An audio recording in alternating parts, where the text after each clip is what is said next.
Letter 5. Lady Susan to Mrs. Johnson, Churchhill. I received your note, my dear Alicia, just before I left town. I rejoice to be assured that Mr. Johnson suspected nothing of your engagement the evening before. It is undoubtedly better to deceive him entirely, since he will be stubborn, he must be tricked. I arrived here in safety, and have no reason to complain of my reception from Mr. Vernon, but I confess myself not equally satisfied with the behavior of his lady. She is perfectly well bred indeed, and has the air of a woman of fashion, but her manners are not such as can persuade me of her being prepossessed in my favor.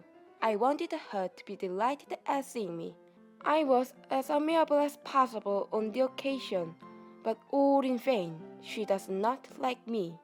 To be sure, when we considered that I did take some pains to prevent my brother-in-law's marrying her, this want of cordiality is not very surprising, and yet it shows an illiberal and vindictive spirit to resent a project which influenced me 6 years ago, and which never succeeded at last.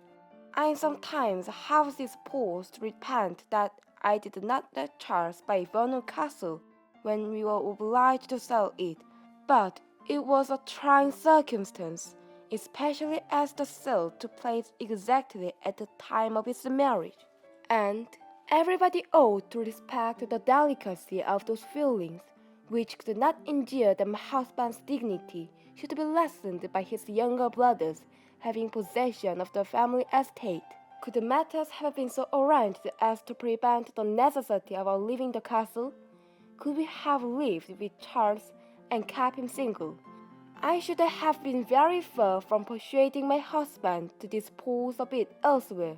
But Charles was then on the point of marrying Mr. Churchhill, and the event has justified me. And what benefit could have accrued to me from his purchasing Vernon? My having prevented it may perhaps have given his wife an unfavorable impression, but where there is a disposition to dislike, a motive will never be wanting, and as to money matters, it has not withheld him from being very useful to me. I really have a regard for him. He is so easily imposed on. The house is a good one, the furniture fashionable, everything announced plenty and elegance. Charles is very rich, I am sure.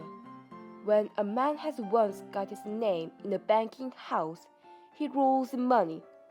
But they do not know what to do with their fortune, keep very little company, and never go to town but on business.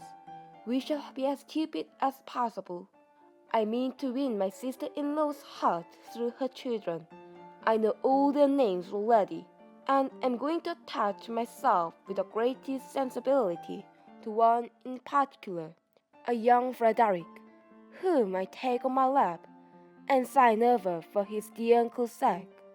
Poor Mainwaring, I need not tell you how much I miss him, how perpetually he is in my thoughts.